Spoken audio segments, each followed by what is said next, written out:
की जांचों के निजीकरण के विरोध में प्रदेश भर के लैब टेक्नीशियंस जयपुर में जुटे और विधानसभा घेराव को निकले, लेकिन प्रशासन ने उन्हें शहीद स्मारक पर ही रोक दिया।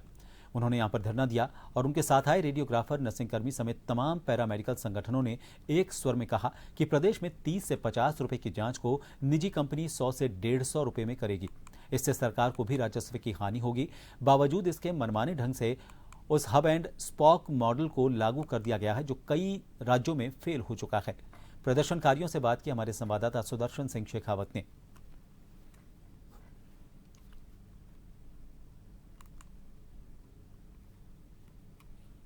राजस्थान के सरकारी अस्पतालों में मुफ्त दवा और जांच योजना की सबसे महत्वपूर्ण कड़ी राजस्थान के लैब टेक्नीशियन पिछले कई दिनों से परेशान हैं और सरकार के सामने अलग अलग तरीके से निजीकरण के विरोध में अपनी मांग को रख रहे हैं, लेकिन उनकी मांग को अनसुना किया जा रहा है। इसीलिए प्रदेश भर के लैब टेक्नीशियन जयपुर के शहीद स्मारक पर जुटे हैं।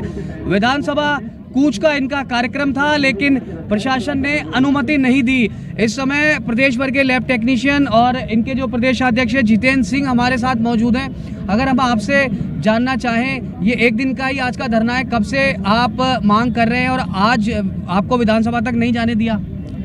सरकार ने जुलाई के अंदर हमारा जांचों का निजीकरण का MOU किया है। हम लगातार उसी दिन से आला अधिकारियों को ये समझाने की कोशिश कर रहे हैं कि जो जांचों का MOU किया गया है वो ना तो सरकार के हित में, ना 8 करोड़ जनता के हित में, ना हमारे लैब टेक्नीशियन संवर्ग और उससे जुड़े हुए बेरोजगारों के हित में है। क्योंकि आज हम बात करें 10 साल के अंदर, 10 साल के अंतर्गत आपके मात्र 3700 करोड़ का बजट था, जिसमें से 2900 के समथिंग आज तक खर्च हुआ है। लेकिन 200 करोड़ रुपए जो जांचें हो रही हैं उसके अलावा दिया जा रहा है। आज ये अतिरिक्त भार किस पर पड़ेगा? इससे मैं कह रहा हूँ सरकार को नुकसान होगा। आज जांचों की गुणवत्ता प्रभावित होगी। आज उसी को लेकर के हमने पहले कलेक्टर्स के माध्यम से, उसके बाद 3 दिन काली पट्टी बांध करके, उसके बाद आज 1 दिवसीय हमने धरना रखा है। अगर इस समस्या का समाधान आज भी नहीं होता है तो मजबूरी में हमें वो कदम उठाना पड़ेगा जो सरकार मजबूर कर रही है हमको कि आप काम बंद करो, मरीजों को परेशान करो, जिसकी जिम्मेदारी सरकार के विभाग की होगी। जी बिल्कुल। तो कर्मचारी महासंघ के भी राजेंद्र राणा है, आपसे अगर हम जाने क्या यहाँ पर सुन नहीं रही है सरकार? देखिए, सरकार के हालात जो हैं, जब से सरकार बनी है तभी से इस तरह का है कि सरकार है भी या नहीं है, ऐसे हालात हैं। मगर अभी हाल ही में जो MOU किया है, जो निजीकरण किया है, ये एक्चुअली लैब टेक्नीशियन संवर्ग के लिए ही नहीं, ये ग्रामीण क्षेत्र के किसान और गरीब जो जनता है, ये उसके लिए भी भारी अधिभारी है। ये राजकोष पर भी अधिभारी है, क्योंकि एक्चुअली ये जो 30 या 40 रुपए में सरकार जिस केमिकल से वो जांचें जो कर लेती थी, आज उसी के लिए 100 से 150 रुपए तक का MOU इन्होंने किया है। आप खुद ही समझेंगे इस बात को कि आज एक चिकित्सक जो है, शहरी चिकित्सालयों में देख लें, कहीं भी देख लें, बिना जांच के, जहां जांच की सुविधा वहां बिना जांच के दवाइयां नहीं लिखता। ग्रामीण क्षेत्रों में जहां एक सामान्य बीमारियों के लिए मरीज जो है जाता था और जिस निःशुल्क जो दवाइयों के माध्यम से उसका इलाज होता था, अब वहाँ के जो चिकित्सक हैं हर बात के लिए जांच लिखेंगे। और निजी क्षेत्रों की जो जांचों का है पूरे देश, राजस्थान में देख लीजिए, उनकी मशीनें आए दिन खराब रहती हैं, क्योंकि वो चिकित्सालयों के बाहर उनके प्राइवेट सेंटर खुले हुए हैं और वो वहाँ पर उनको रेफर करना होता है।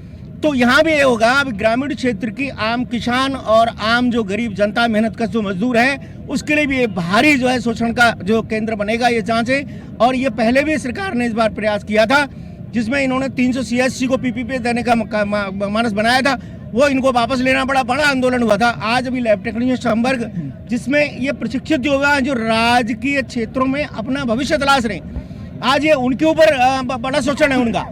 और मैं समझ रहा हूँ लैब टेक्नीशियन संवर्ग का कैडर पहले ही छोटा सा है और छोटा होगा, इनके पदोन्नति की नीति जो है प्रभावित होगी और चीजें प्रभावित होंगी।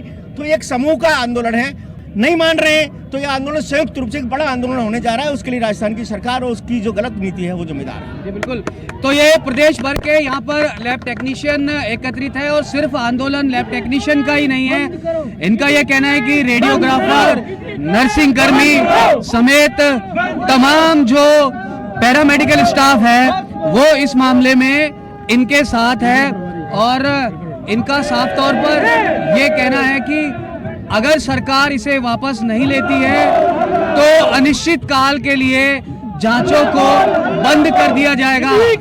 श्याम शर्मा के साथ सुदर्शन शेखावत, जन TV, जयपुर। रुकेंगे एक छोटे से ब्रेक के लिए।